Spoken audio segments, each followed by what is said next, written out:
Whispers in the Trees is a dark podcast focusing on the Great White North, surrounding all of the grisly truths from the kindest place on earth to the head-scratching unknowns hidden beneath the snow.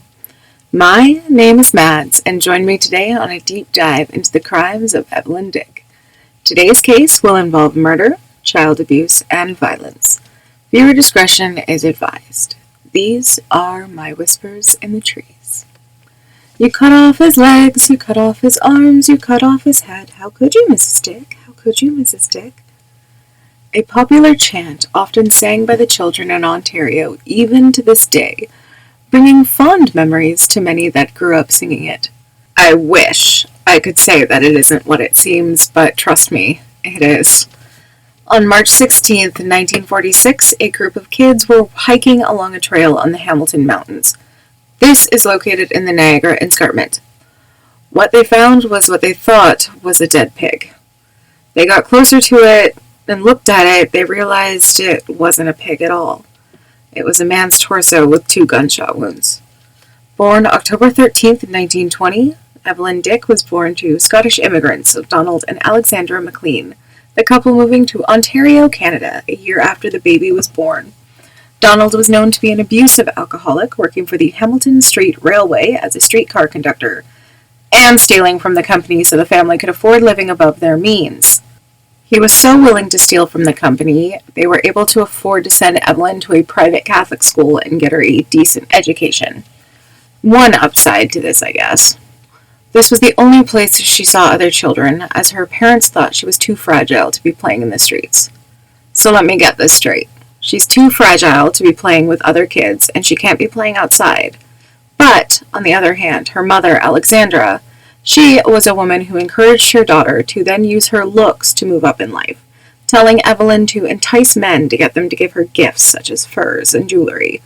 On the downside of this, by 1944, Evelyn had fallen pregnant 3 separate times. Please, for the love of God, wrap it up. In 1942, she gave her daughter to her parents. Her second pregnancy ended in stillbirth, and her third in 1944 ended in her claiming to hand the baby over to the Children's Aid Society for adoption. Her father didn't want another one in their home, and Evelyn couldn't care for the infant. So, after this, summer 1945, Evelyn met a Russian immigrant named John Dick. He was a streetcar driver. He was 15 years her senior this time, and she didn't give a shit.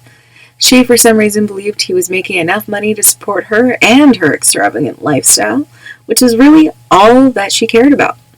She told him she was the widow of a Canadian naval officer who died in World War II, which was a lie, and after only a few weeks, the couple were engaged and married on October 4th, 1945. Evelyn's parents did not approve of this marriage and refused to attend the wedding. Yikes. Oopsies. Not a great start. As soon as Evelyn realized that John was not as financially well off as she thought he was, she ditched him. Bye! Of course she did. She went straight to another man named Bill Bohuzek. I'm sorry, I know I'm probably butchering this name, but I'm really bad with names. Please forgive me. Despite her affair with Bill, John really wanted the marriage to work and convinced Evelyn to move in with him. They tried to make the rocky relationship smooth out, but it was hard with Evelyn's continued affair with Bill and multiple other men. Soon enough, John had enough and left the house and moved in with his cousin for a while. He probably would have kept the house and kicked Evelyn out, but the house at the time was in Evelyn's name. John then tried to talk to Evelyn's father about calming her down, trying to turn her into a respectable wife. Roll eyes, but it was the time. Everyone take a breath.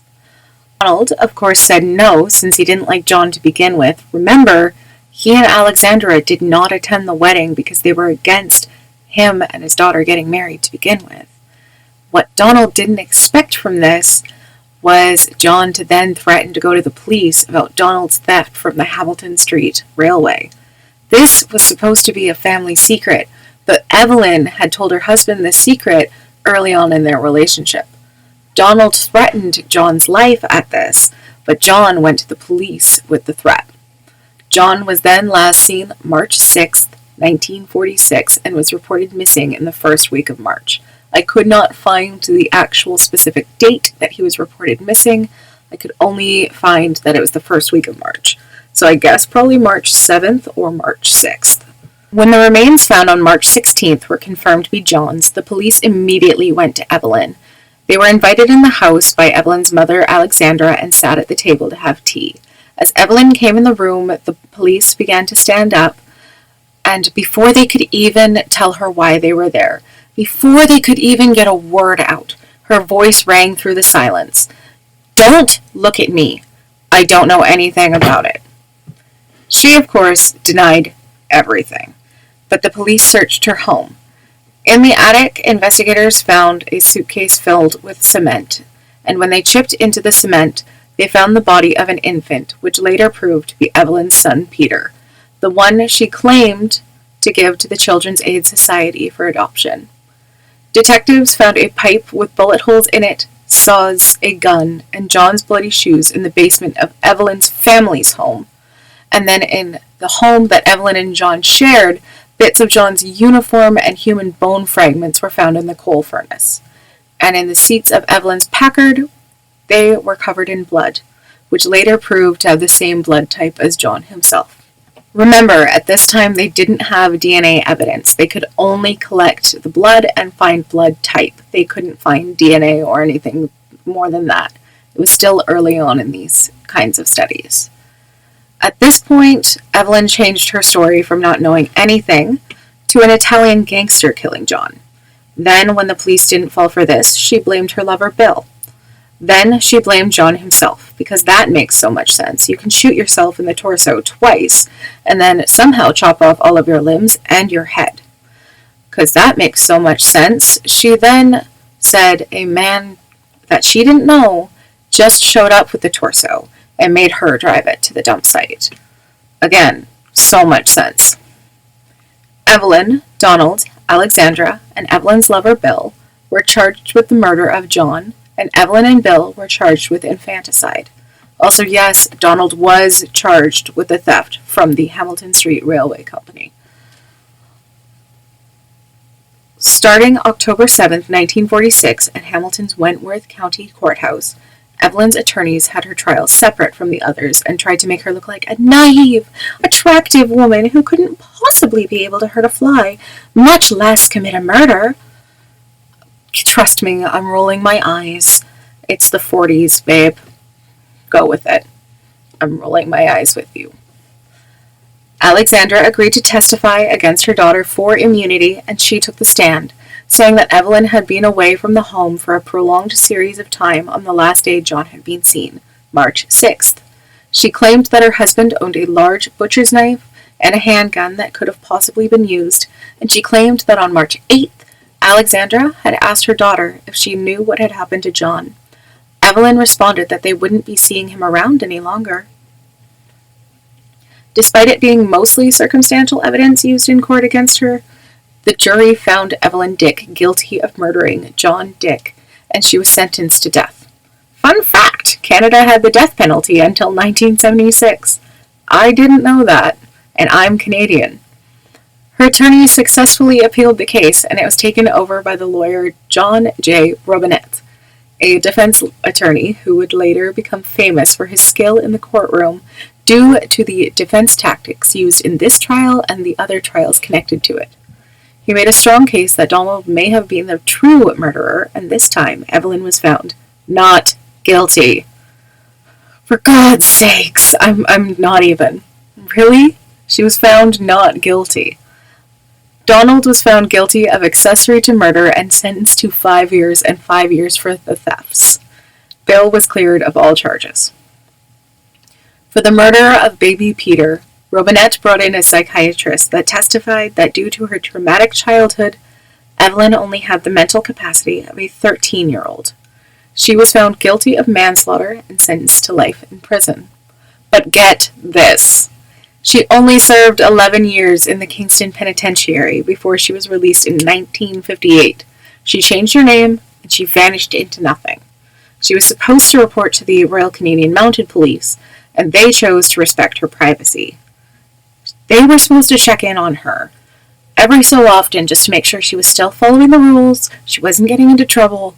And as far as I know, a handful of them did for a little while, but after that, they just let her drop off the face of the earth.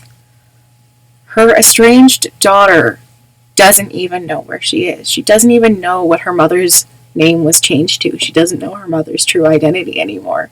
That's how much of a secret this is. No one can find out what happened to Evelyn Dick. She's probably dead because of the fact that she would be 101 years old, considering she was born in 1920. But even then, it's such a secret that no one knows. It's incredible. So what do we learn from this? I can't tell you. I sure hope we aren't looking to past criminals who didn't even complete their sentences to tell us it's a bad idea to commit the same crimes. If you aren't ready for a baby, please use protection, whatever is safest and most accessible for you. I support hoeing, as long as you hoe safely, and so we can prevent crimes like this. If you or anyone else are suffering from violence, please reach out for help at your local helplines. Anyone in Canada can find their own province-specific helplines at www.awncanaدا.net/issues/crisis-hotlines/. Again, that's www.dawncanaدا.net/issues/crisis-hotlines/. If you or someone you know is suffering from a mental health crisis or just need someone to talk to, you can dial 833-456-4566 for the Canadian Suicide Prevention Hotline. They are open 24/7, 365 a year, and if you feel it is more severe, please dial 911 or visit your local emergency room. You are not alone, and you deserve all of the help that you need, even the help that you feel you don't deserve you need. Again, the Canadian Suicide Prevention Hotline is 833-456-4566. Thank you for listening, and stay safe out there.